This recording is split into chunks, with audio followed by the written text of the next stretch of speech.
Okay, so let me start presentation.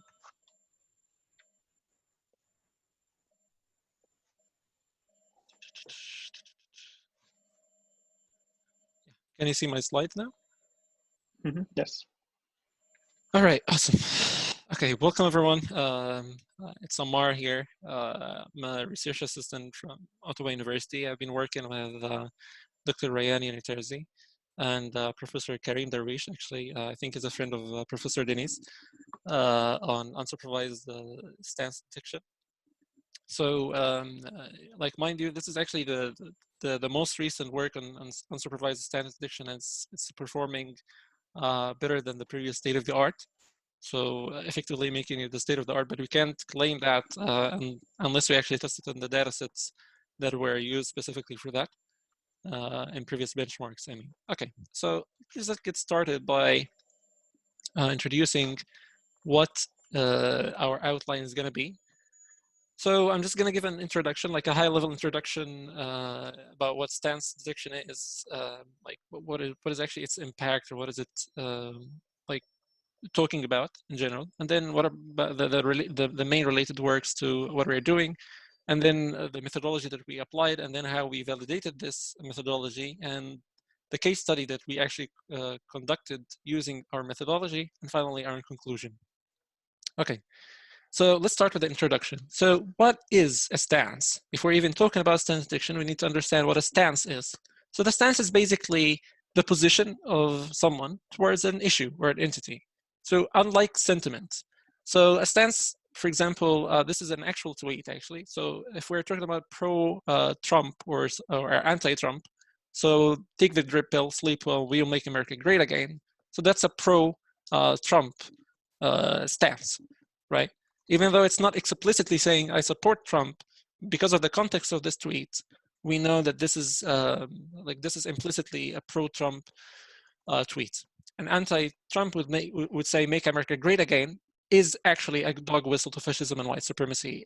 This is also again like an actual tweet, and we see that as an anti-stance, like an opposite stance. So there can be also multiple targets for the stance. So I could say I am a Liverpool fan, but today my heart goes to Newcastle fans.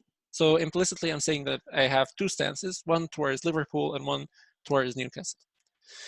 And just to clarify that stance is not sentiment, you could say, I feel bad that he lost. So basically, you are supporting him. That's a positive stance. But at the same time, you feel bad. So that's a negative sentence. And you can do the opposite thing. So you can say, I'm so glad he died. That's a positive stance because you are glad. And that's a negative stance because you are glad that he died.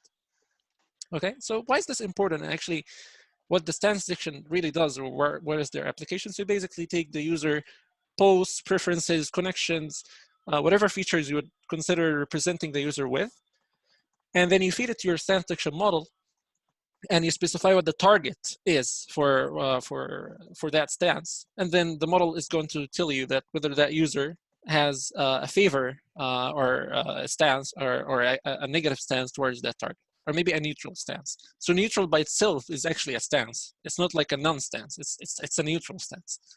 So the applications for this, so it can be very useful for marketing, for polling.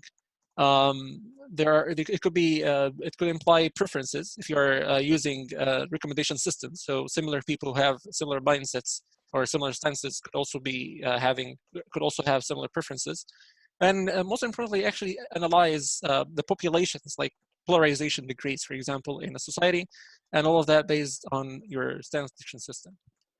So this actually has a background in social psychology, and the basic phenomenon here is homophily. The proverb goes like birds of a feather flock together, meaning like people of similar mindsets tend to be more connected with each other. And once they are connected with each other, they start actually like shaping groups, and then start influencing each other and exerting social pressure on each other. And once they are actually in groups and influencing each other, they start hearing the same opinion and the same source of information again and again. So it's as if you are in the same group and everyone is telling you you're right. And you're not really connected with anyone else who can tell you that you're wrong. Okay. Finally, this leads to what they call biased assimilation, which basically when you hear something that is confirming what you really believe in, you would welcome it uncritically. But if someone is telling you something that you're not familiar with, or something that conflicts with what you already have believed in so far, because of the echo chamber you were in, you're going to criticize it so much, and you're going to exert so much resistance against accepting it. Okay, so that is the importance of stance detection in this case. So let me start by the related work. So stance detection was actually introduced in 2016 in SAM eval as a supervised classification problem. And the winning method was a simple just representation of the text with the skip-gram model, 256 dimension, and then they feed that on an LSTM with a and then with a real activation, and then they just the output of that network is just a simple supervised classification task, binary classification, or I think it wasn't actually binary. I think it was multi-class classification. So neutral or was also a stance. So favor or against and neutral. And they had multiple targets like Trump, gun control, climate change. It was a good task, even though the data was not really nice. And that was a very simple method. After that, in like later that year, people actually introduced a more advanced model. They started using bidirectional conditional encoders. So instead of going one direction, they would just go forward, backward, and like backward, forward. Forward and backward. And people introduced after that they added the self-attention mechanism so that they can actually use stance detection to be cross-target. So basically, if I'm supporting Trump, that should influence my stance to be against Hillary, for example, in an election context. So that's what the cross-target is. And then after that, they added a memory module to have like an end-to-end memory augmented network. And that allowed them to actually also get the snippets of evidence from the text itself that support or that clarify why the model actually said or concluded this stance for this text. Some people try to use sentiment information to apply stance detection. And even though this is philosophically not very founded, because sentiment is not the same as stance, but still they actually could find some information or some like weak correlation between sentiment and stance. And the way they did this, they just trained two parallel networks and they did some joint learning between the sentiment and the stance. So one network is going to learn the sentiment and one network is learning the stance, and then they share the weights at some layer, and you would have like sentiment augmented stance detection. So people then after that start thinking, okay, so stance is not really just about text. If we have like 2 million or 200 million tweets, we have so much more feature than just the tweets. So we have the interactions between people, the replies, the mentions, the domains that they are mentioning, and the like the URL domains themselves. These are the like very rich features that have not been used so far by just textual-based or text-based stance detection. So people started thinking about actually one of the best works in this is Abir Al-Dail and Walid Magdi's work from University of Edinburgh. They made a survey paper on all different possible features that could be used in stance detection. They used text features like n-grams. You can represent that with word embeddings as well. And they used the interactions like retweets, replies, mentions, and preferences like likes, and connections even, followers, friends. So if someone doesn't tweet at all, you can still detect his stance by just looking at his followers and friends up to 71.39 F1. And that's crazy because your stance, and that's what their paper is called, your stance is exposed, even if you're not talking about it at all. If you're not explicitly mentioning or expressing your stance, just looking at your friends and your followers is exposing your stance. Okay. So then people started looking, how can we actually detect the stance of a group of people just without using annotations, because actually annotating the stance are a very expensive task. It's actually very hard, actually, like classify someone as pro or anti. The stance definition itself is very hard to annotate. So they said, okay, what about if we just look at the stance-related text characteristics like contrariety, hypotheticality, necessity constructions, these sorts of stuff. And then we represent the text of users using these stance-related characteristics. And then once we have the users presented with these text characteristics, we will project them with PCA and cluster them. Now we would have a bunch of clusters of people, and then we can look at each cluster of people and see how they are using different styles of expressing their stances. So we don't really know what their stances is, but we just have clusters of people who are using different text characteristics, and each text characteristic is gonna assumably, arguably, gonna be assigned to one of the stances. And just after this, or a year later after that, one of the, and that was the state of the art in unsupervised stance detection, was developed by Dr. Karim Darwish and his colleagues in KUIS AI.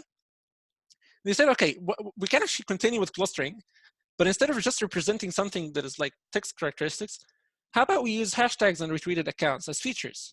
Because that was found in Dr. Walid's work that is very effective in representing the stance. So they represented users in a user similarity space with hashtags and retweeted accounts. And also, I think they used also URL domains. And they projected that instead of PCA, they used UMAP. And there's a rationale, and there's actually a reason why they used UMAP. And we also use the UMAP. And I'm gonna talk a little bit about UMAP. Why is it actually better than PCA and even better than TSNE?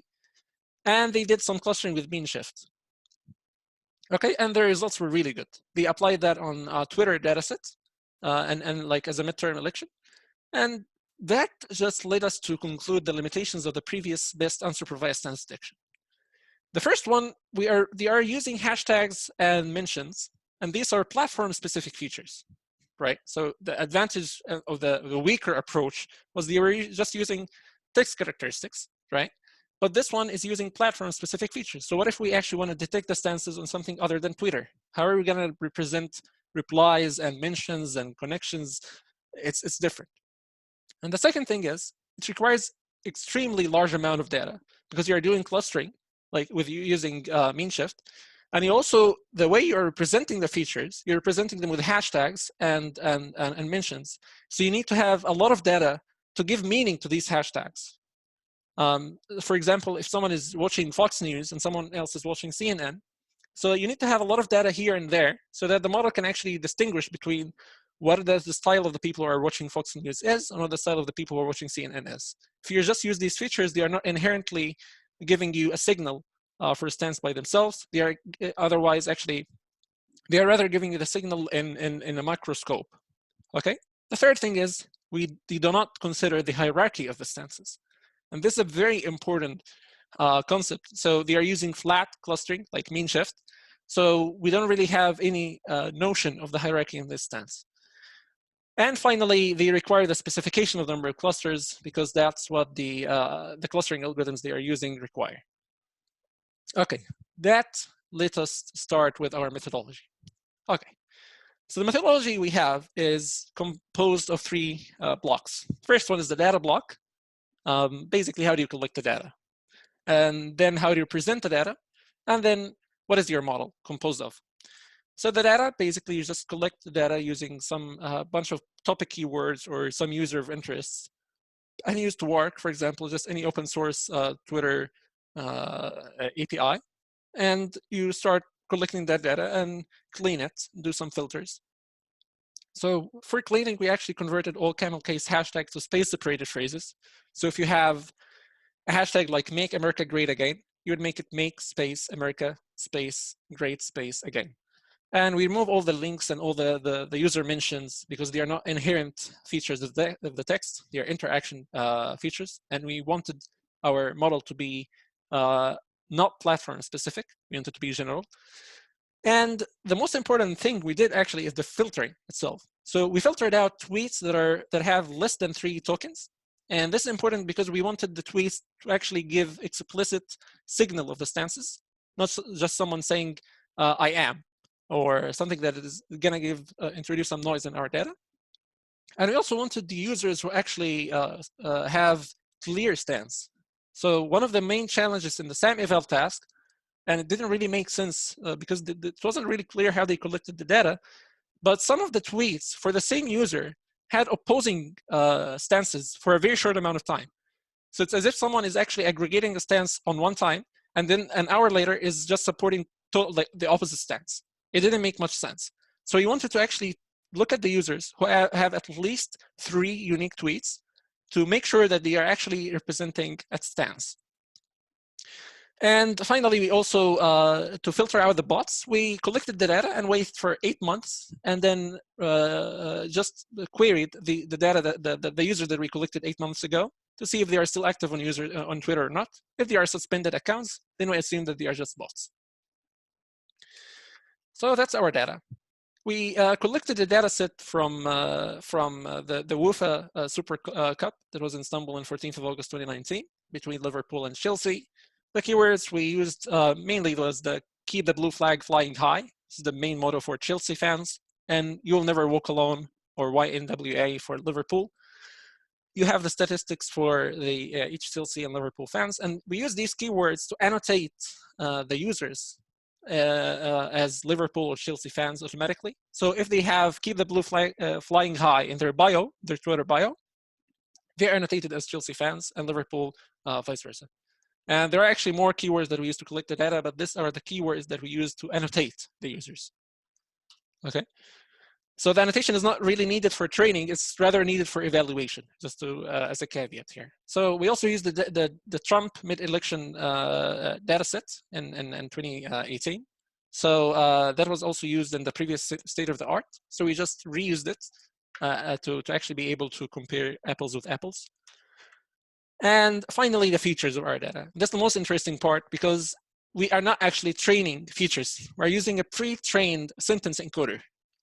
Just go get any pre-trained sentence encoder you want, represent the user, you represent the tweets of the user using that sentence encoder, then just take the average of these sentences, these sentence vectors for each user, and that's going to represent the stance vector of that user. Okay, simple as that. And just to give an idea about word embeddings, I'm not sure if I'm actually at the position of talking about word embeddings in the presence of Professor Icon and Professor Denise here, but for the rest of the audience, basically, you're presenting the words you have the assumption that words with similar context should have they should be closer to each other in your embedding space. And the problem with this first approach to word embeddings, like shallow or static word embeddings, that you have a single word or a single vector for each word, is synonymy. So you could say the word open. The open could mean honest. The open could mean available. The open could mean uncovered. So you can't just have a single vector to represent all the meanings of a single word. So they actually introduced transformer models that incorporate the context. So basically, the same word would have different vectors for different contexts. Okay, so and then going a step further to actually make this a sentence encoding, one of the best ways to take the average is just using a deep average network. So basically, you're taking the embeddings, and then instead of just taking a naive average of the vectors that would actually make you lose all the information about the order of the words, you train another network to actually learn how do you average these words in a certain context. And there's also you can use Siamese networks. So you have a word embedding coming in one network, another word coming in from another network, and you share the weights between these two networks, and you pass the output of these two networks to an energy function, and that would give you a more shared average of these words in a sentence encoder. And this is actually the sentence version of BERT. So we're actually using universal sentence encoder, which was proposed by Google. You have both the transformer version and the DAN version. So the DAN is actually much faster than the transformer version. The transformer is slightly more, slightly better performing than the DAN, but the DAN is significantly faster than the transformer-based version. Okay. So finally, our model. Once you have the user vectors, we just project them into lower dimensional space and cluster them. So one might argue, okay, so why are you really projecting them in the lower dimensional space? And the answer for this is the curse of dimensionality. So if you have like a very high dimensional representation of the users, then it's very hard to actually find a meaningful clustering solution. And we still empirically validated this. We found that most of our users get unclustered completely. So you don't really get a meaningful cluster unless you actually project your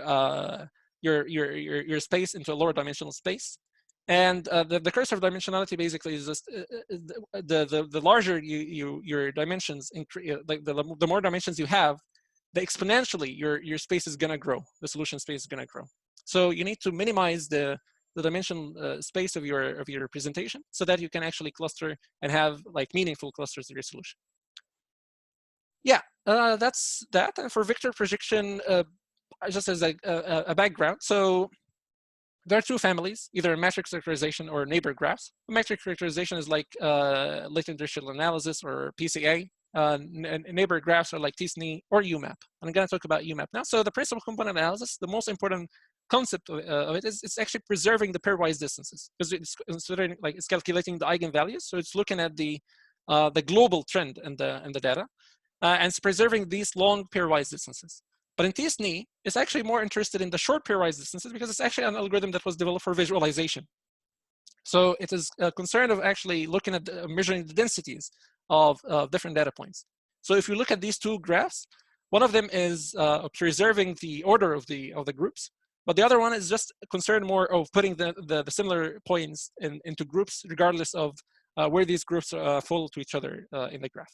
So both of them are not useful for our analysis. I mean, they can still give you better results, but we actually still want to get both the global trend and we still want to cluster the users meaningfully. So that's where the UMAP comes into play.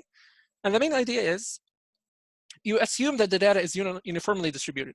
And this is a very bold assumption, right? Because no data is that uniformly distributed. So what they do is they use a Riemannian metric to fold the space, and they find that matrix like that custom distance that would represent that data as if they are uniformly distributed. And then they would look at the nearest neighbors of each point with some fuzzy tolerance. And these are the ones that are intersecting with each other. They would put a line between them. Basically, the main assumption, the very basic assumption they have is you can represent any space with simplices or simplicial algeometry.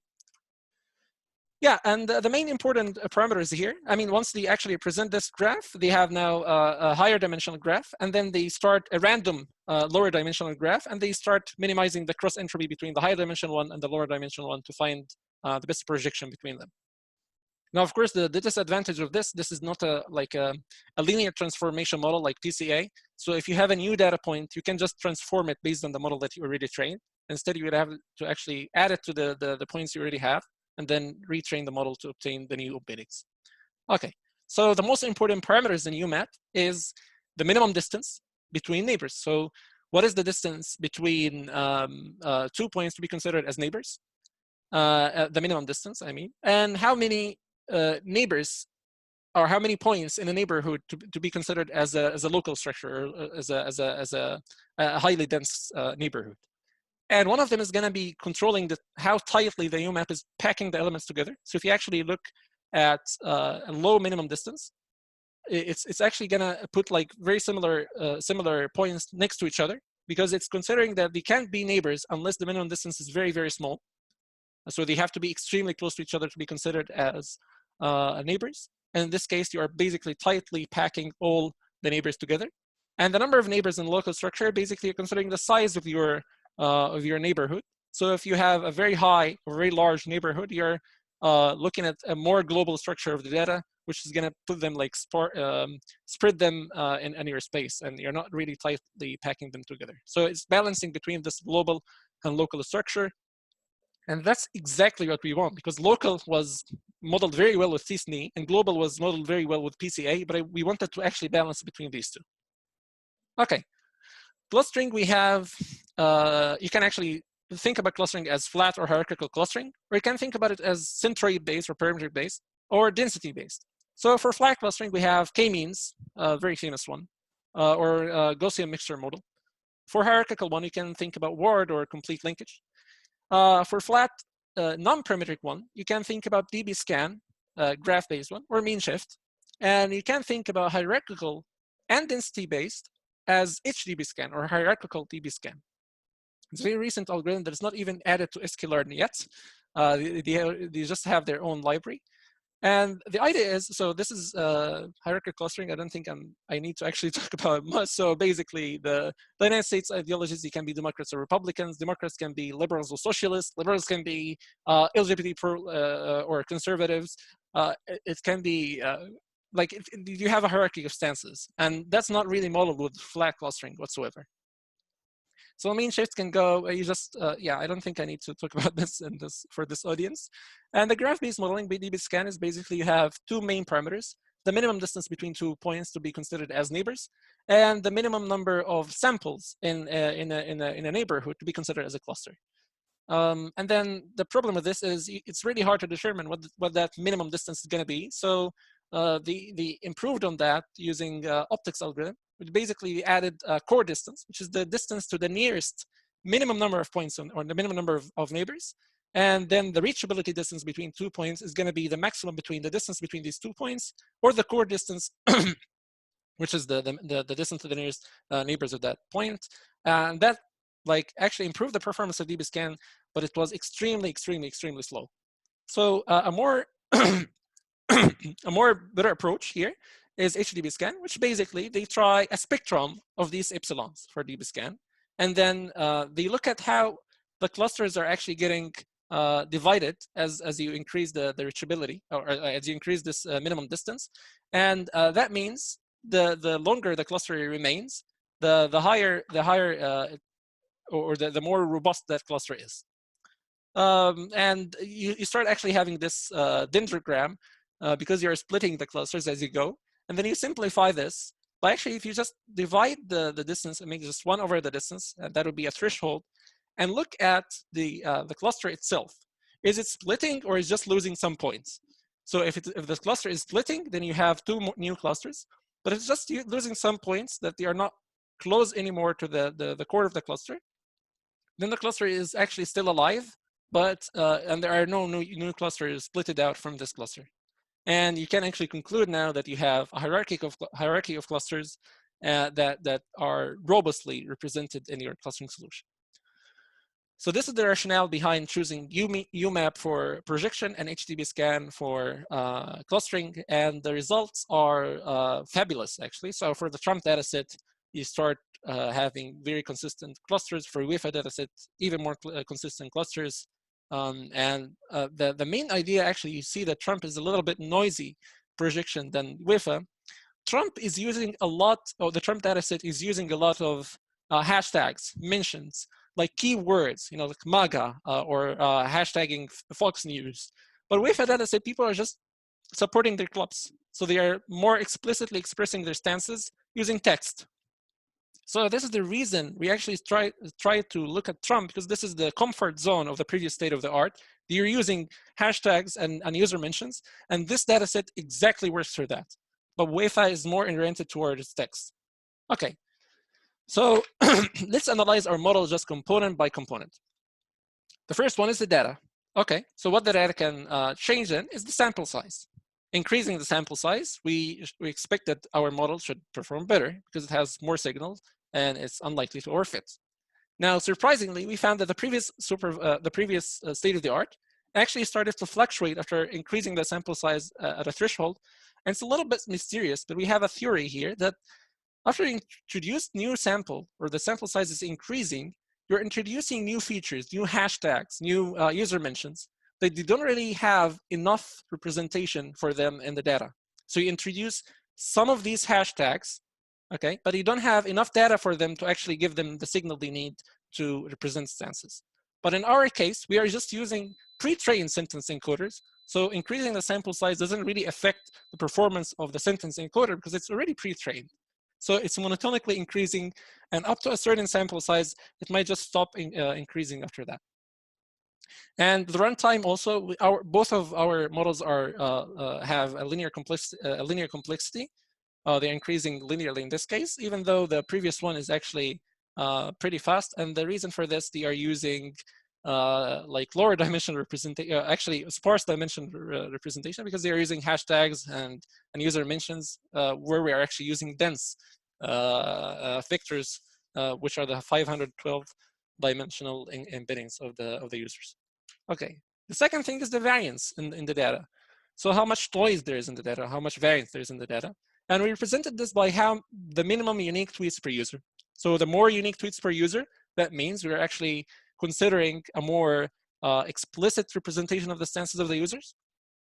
and lower minimum unique of tweets per user. So basically, we are considering also the users who tweet once or twice a year, and that cannot be really, that can sometimes not be really contributed to the global trend of the stances. So the idea here is basically more minimum unique tweets per user. That means lower variance. Lower minimum unique tweets per user. That means higher variance. And for both Twitter, Trump, and UEFA dataset, we found that 3 is actually a sweet spot. So you're not actually using much of the variance.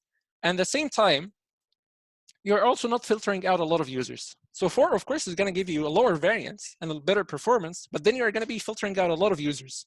And we found that if you're using a filter of 2 and a filter of 3, there isn't much difference. So if someone actually tweeted twice, it's likely that he also tweeted 3 times, especially if the size of our data, it was really large. So the chances they actually tweeted more than 2 times.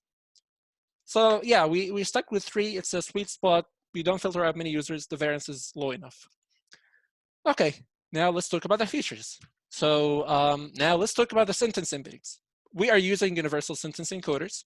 We could, and that is unilingual, just trained for English. We also try to use the multilingual universal sentence encoders, which is jointly learned, trained on 16 different languages. And we use also the sentence BERT example. So the sentence BERT surprisingly was very low, and that's very surprising. We really didn't come up with an explanation for this, because just empirically we found that the SBERT doesn't perform really well in this problem. But the multilingual universal sentence encoder was really, really good. And using the monolingual one is even better, because now you're not really worrying about the other 15 languages. And by the way, just a little caveat here, the one that we used in the paper that we actually published was the multilingual universal sentence encoder, because we were using Turkish datasets. Yeah. So then we look about the model itself. So we're using projection. Okay, so let's talk about different projection techniques: PCA, TSNE, and UMAP. PCA is extremely fast. It takes like 1/10 of a second, but it's performing horribly in recall, because it's just capturing the global trend. It's not capturing the densities, the local densities. So it's really, really bad in capturing points.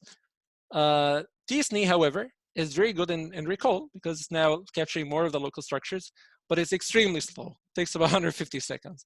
So UMAP, the one we used, has 1/3 of the time that is used by TSNE, and even better results, because it's balancing between the local and the global trends in the data.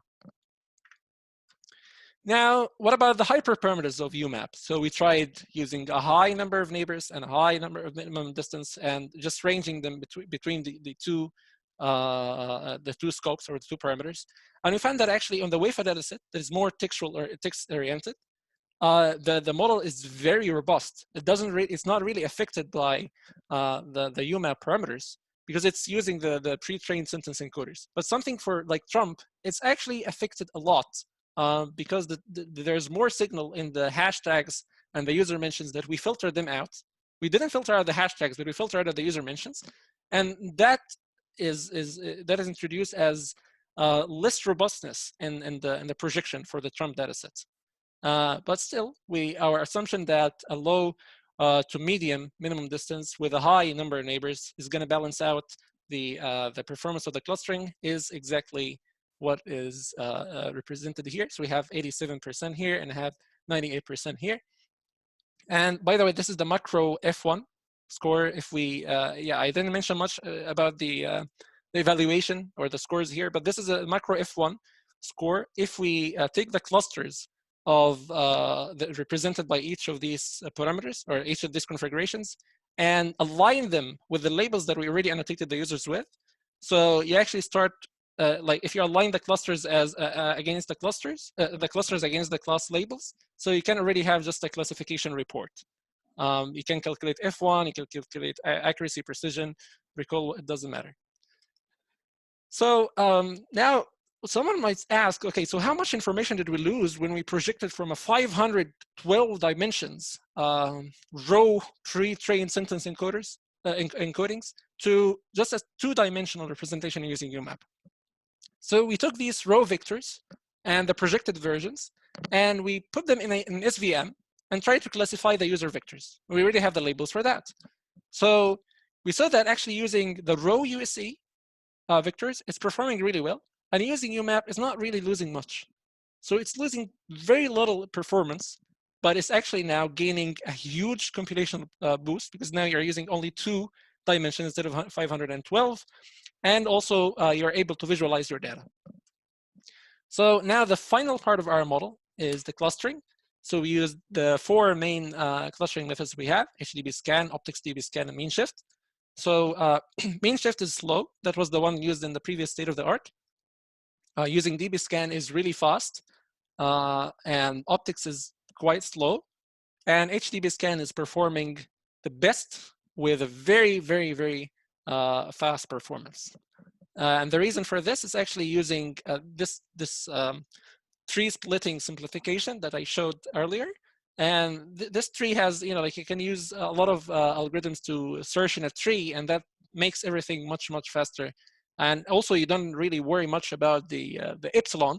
It's easier to choose. You don't really worry about finding the best epsilon or the best parameter like in DB scan. It took us a lot of time to actually find a good configuration for DB scan for this problem. Yeah. So now it doesn't require platform-specific features. It doesn't require a large amount of data because we are using pre-trained sentence encoders. And we are also considering the hierarchy of stances in HDB scan. And we don't require the specification of number of clusters because we are using non-parametric clustering. So finally, let's validate our data against some benchmarks. So we used 2 baselines. One of them is the supervised one is the unsupervised one. So the supervised is very harsh, of course, because it's an unsupervised task, but it has clusters and labels. So what if we actually use a supervised model? And we use the one that is used in the Dr. Walid's work that was using the hashtags. It's a typical baseline actually in stance detection. It's performing really well. And typically for annotated data in supervised tasks, you only have about 200 or 400 users annotated, and then that's it. That's the label data you have. So we try to actually just use the top most vocal 200 users for each label. So that means 200 for Chelsea, 200 for Liverpool, or 200 for Trump, and 200 against Trump, meaning like 400 label user, and basically you're testing the rest. And we also try to use cross-validation. Like 5-fold cross-validation, just consider all the labels. And for unsupervised, we considered the previous state of the art, which was using mean shift and hashtags and user mentions. Okay, so let's talk first about the Trump dataset, and that is full of hashtags and retweets. So using the supervised one is really, really good. It gives you a very high precision. And if you're using more samples, you're not just using the top 200, it's even better performance. And if you're using the unsupervised one, it starts actually failing in the recall because it's actually assuming a lot of strong assumptions that if someone is supporting Trump, he has to mention Fox News. He has to talk about gun control. So because this is the way they're presenting the data. And finally, ours is very robust. It's performing slightly less than the precision, but it's actually much, much better in recall. And this is the main gain in our approach. So let's talk about the WIFA dataset now. So this one is full of text. It's not much about hashtags and retweets anymore. It's about text. So now the precision and the recall and the supervised version starts failing now because you're representing them. I mean, the way you're representing them is actually failing than this one. Here it was just using the hashtags and retweets. Here it's just using the. It's not enough to represent this sort of data set. If you're using cross-validation, it's much better. So why is that much better? Because using the top 200 users is not enough to actually tell you what is going on in the data set. Why? Because we're representing them with textual information now. We don't really care about there aren't influencers in the data set that is just leading the rest of the behavior. No, not really. We have most of the data set are supporting Liverpool or Chelsea. So they can just support their clubs. There isn't someone who's supporting Liverpool, so he has to watch Fox News. And now everyone has to watch Fox News. And by just looking at Fox News, we can detect who's supporting Chelsea or Liverpool. It's not like that. And for unsupervised learning, it's actually performing really well. It's still a bit weak in recall, but it's really good in precision. again, because of the strong assumptions. And ours is amazingly performing really well in this data set because this is the comfort zone for this approach. It's using textual information. The data doesn't really worry much about platform-specific features, so it's really consistent. It has a precision and recall of 97%. So now we actually started using this model to do some quantitative analysis. So we looked at different topics, right? So okay, so what about the stances now on the match itself, or maybe about the coaches? What about the stars? What about the referee? Because this match actually had the first female referee for a major men UEFA final. So that was also a little bit of a controversial topic. But mind you, there is a very little amount of tweets for this topic. And there's a lot of tweets for the match. So the first question, or the search question we have is like, can we infer the stance of a topic from a different topic? So we actually try to align the stances. So basically, we look at the mutual information between two clustering solutions, one on that one topic and one on the other topic, for just the intersection of the users. So what does that mean? So if someone is supporting, let's say if someone is supporting Liverpool, he's likely going to support Klopp, Jurgen Klopp, instead of supporting Lampard. So the stance towards the club itself, or the performance in the match, has a lot of mutual information with the stance towards the coach and the stance towards the stars, but a little bit to do with the referee. So the stance towards the club here are dependent on the stances towards the coaches and the stars rather than the referee. Okay, and this could be explained also by the low amount of tweets for the referee, but for the other ones, we have enough tweets, so we can actually calculate the mutual information. And now, what does the polarization degree inform us on the different topics? So can we actually quantify the polarization on each topic? We used the random walk controversy. So basically, you start from, you have your clusters. You start from one cluster, you pick one user, and you start walking to the other cluster. What is the probability that if you walk from that cluster to the other cluster, you're going to match someone with an opposite stance? So if they are the same stance, then there aren't really polarization. Even though they are in two different clusters, they have the same stance. There isn't much polarization. But if they are in two different clusters and each of these clusters have actually a different stance, then there's a very high polarization. And we noticed that on the match, that's understandably, you have a moderate to high polarization. So everyone has sort of a mutual agreement on the performance of the two teams. But the coaches, they have a very high polarization. So the supporters of Liverpool is going to just support Jurgen Klopp. The supporters of Chelsea are going to support Lampard.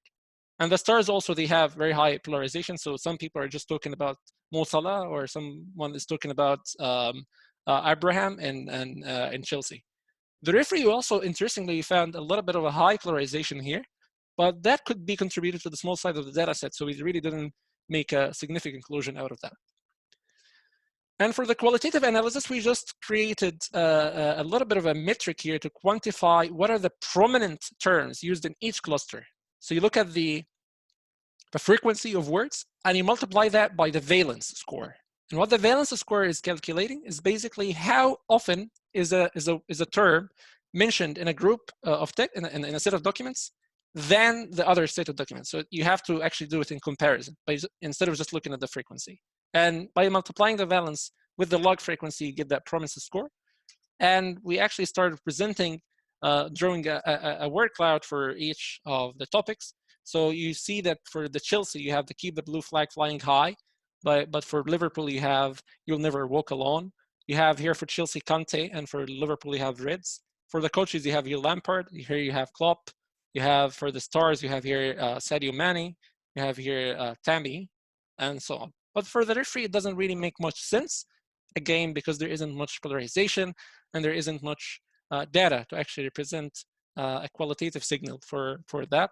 And that can still be proved here, and that, or it can be still seen here in this chart. So finally, we analyzed the limitations of our data, of our model, actually. So by looking at around 2,000 tweets manually, we tried to figure out what is the pattern of the tweets that actually the model failed to, or the user that the model failed to represent, or to cluster correctly. So the first one is the selective retweeting. We called it that because basically someone is supporting Liverpool, but he's not saying that I'm supporting Liverpool. What he does is this: he's retweeting certain people who are supporting Liverpool, okay? But even the things that he's retweeting are not explicit stances of that. So an example of that is like Firmino scores the first penalty of the shootout.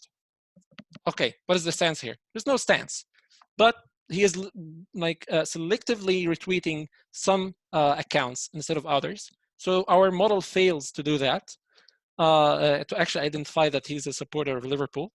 We also find the cross-mentioning. So what is that? So basically he's a Chelsea supporter, but he's saying I respect Liverpool. So he's mentioning Liverpool with a positive stance, even though he's actually a Chelsea supporter. So our model has no idea to actually identify that. I mean, sometimes it identifies it, but in general, these are most of the limitations that it has. You also have some criticism. So you have something like, we won the Super Cup with the worst performance. So we won the Super Cup. Yes, so you're supporting Liverpool with the worst performance. So, well, you have what is this stance? Is it like positive because you won, or is it negative because you're criticizing the performance? So in this case, the model can get a little bit confused. And finally, you have the post-event or pre-event teasing. So you can say something like, you know that your penalty was in the right call, or there's only us on the match, stuff like this. So these sorts of teasing statements can also confuse our model a little bit. And we actually published this work in ICWSM, which is the top conference in computational social science. We actually applied this on the Turkish elections in 2018. We had about 200 million tweets. And surprisingly, our data identified automatically 6 different stances. So on the right, you have unaffiliated supporters. On the left, you have party-affiliated supporters. And on the top, you have opposition. On the bottom, you have supporters. And again, we did not manually plot these. The algorithm just found this projection and found this clustering. So the red ones are the opposition, the unaffiliated opposition. And next to them is the CHP. And just after that is E. So these are the national parties. And then you have HDP and then AK Party. And then you have the supporters are closer to AK Party on the bottom. Here is unaffiliated, here is affiliated. And we also looked at the mutual information between the stances on different topics. So you can actually look at the ARAP and JHP. If someone has a stance towards JHP, that could tell you a lot about his stance towards ARAP. Or if someone has a stance towards Erdogan, he could have a stance towards Syrians, for example. So, or he has a stance towards USA with an 82%. There's an 82% mutual information about Erdogan. That means, in a high level, that if you know the stance of someone towards Erdogan, you have 82% confidence in predicting his stance towards USA. But the problem with this graph is there isn't really any way to evaluate the accuracy of this graph. So even though it's calculated and we know that what it means, we really don't have a benchmark to actually evaluate this on. You don't really have like a quantitative score to say, okay, this is actually not right. It's not 82%, it's 89%. We really don't have this information to evaluate this. So we just put it as some sort of a possible analysis, but it's not significant since we cannot prove it. To just summarize, so for the methodology, we collect the tweets using keywords or usernames. You encode them using a pre-trained sentence encoders, and then you average the tweet vectors for each user, and then project that using UMAP and cluster them using HTTP-scan. And for analysis, we use the stance alignment, and we quantify the polarization, and we looked at the semantic difference between different clusters using this prominence score. Thank you. Okay, thank you, Ammar, for this great talk. It is really informative and really good results. So let me first ask the audience. So any questions, comments? I have a question. Yeah. Like in the encoding part, you're like projecting your words into some loader into some vectors, and it is always pre-trained, like would you expect better results if you train that encoder with your own data, or is it more generic and this is a better way? That's an excellent question. Well, yes, it can actually work better if you fine tune the pre-trained model using some transform learning on the data set that you have. But our goal was actually trying to see if you can find a signal by just using a very general embedding in the data. And the specific reason that a general pre-trained embedding model would work on this problem is having large amount of data.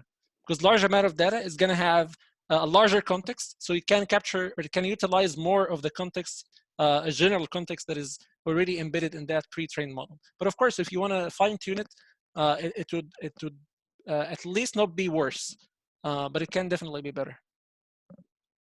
Okay, thank you. Thanks for the talk, Ivan.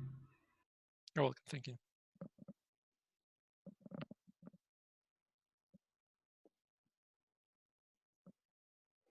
So I have basically more like a general question.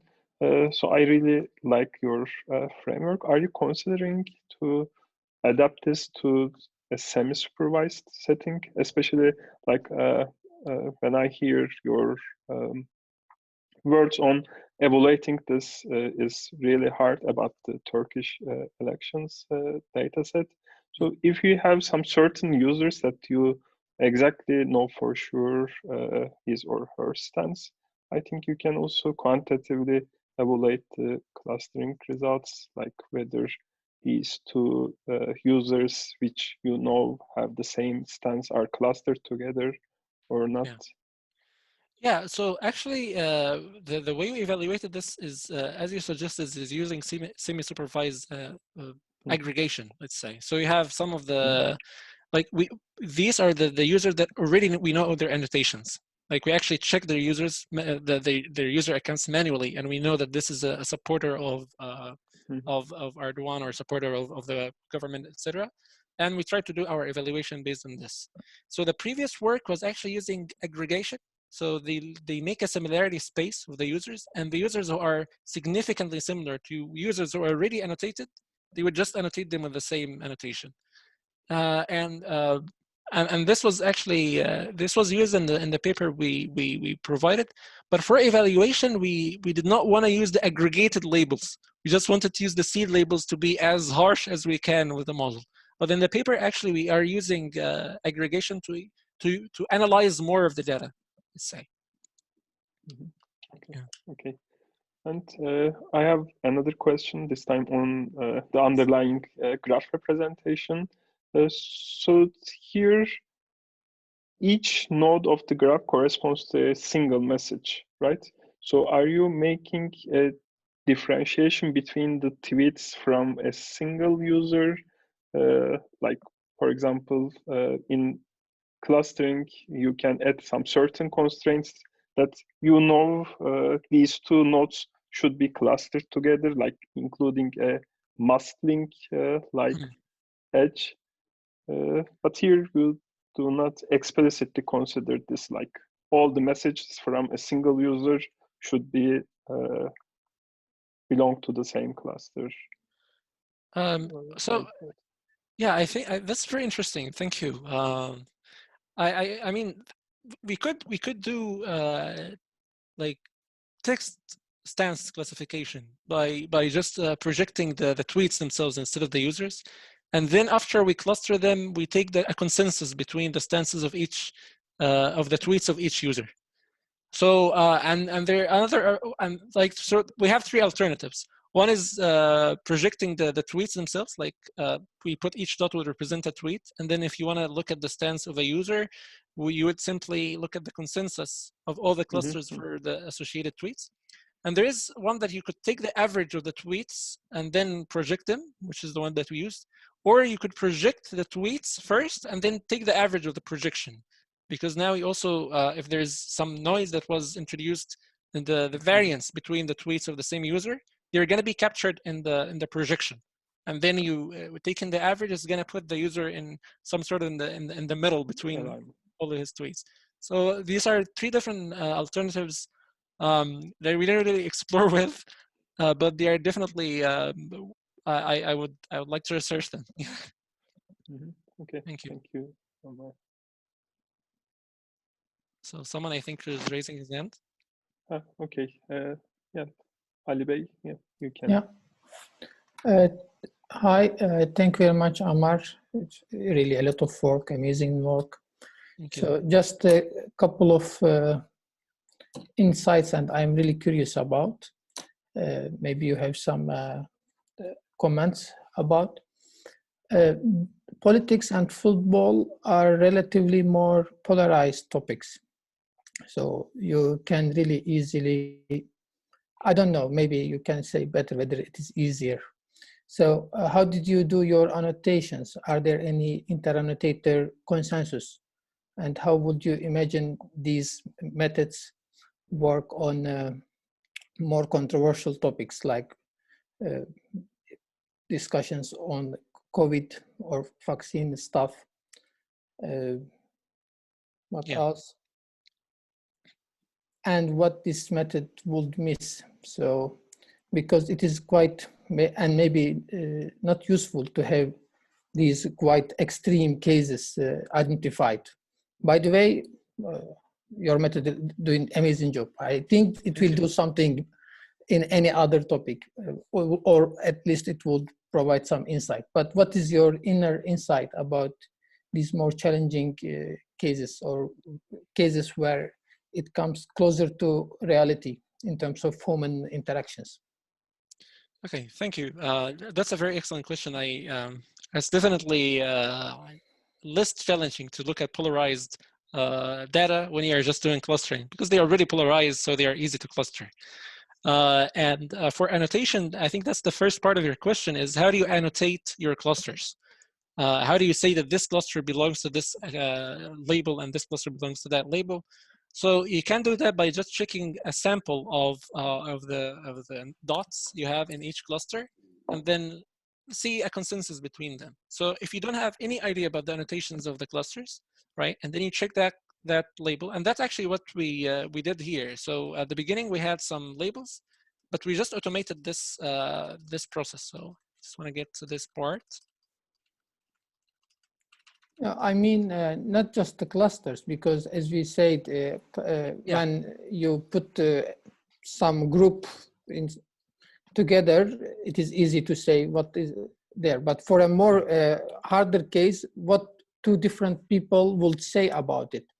And so more in computation, corpus linguistics terms, inter-annotator agreement, I mean. Yes, I get your point. So I just wanted to start by annotating the clusters themselves, and that is going to relate to how you annotate the users.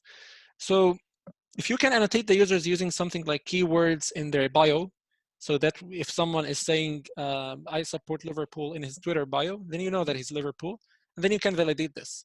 And we specifically use these topics because we can automatically annotate a lot of users based on a heuristic, like just looking at their bio, and that is very a reliable assumption. Because if someone says, I support Liverpool in his Twitter bio, the chances are he supports Liverpool. And that's one example. So if you have something that is not explicitly mentioned, like someone is supporting the vaccine or not, then in this case, you really can't, I mean, there isn't really a clear way to actually how to annotate users generally, to have just at least a seed of annotated users that you could aggregate from. So instead, you could apply this clustering. And this is one of the goal of these unsupervised stance detection, by the way. So supervised stance detection performs well. But the problem with it is extremely hard to annotate users. You're not going to give 10,000 users to some outsourced annotator and then just tell him, okay, please annotate these 10,000 users. For unsupervised, you can just annotate 20 or 50. You just check their account, explore their tweets from the dataset, and then, okay, this guy is like seems to be supporting vaccines. So we annotate this dot, we annotate this dot, we annotate this dot. So you have a bunch of annotated dots in each of the clusters. And then you look at the consensus between these dots. So if you have in one cluster, you don't have any idea about the label of that cluster. So you annotated 10 of these points in that cluster. if 9 of them were anti-vaccine, for example, then in this case, this cluster is 90% anti-vaccine.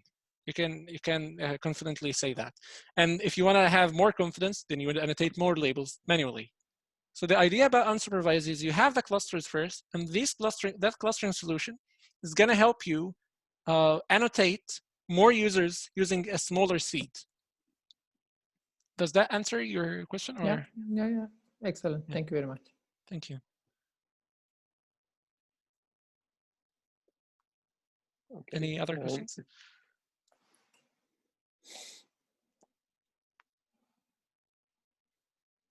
So I think that's all. So thank you again, Ammar. This was really a great talk. We are happy. Okay. So then let's call it for today, and see you all next week with another talk.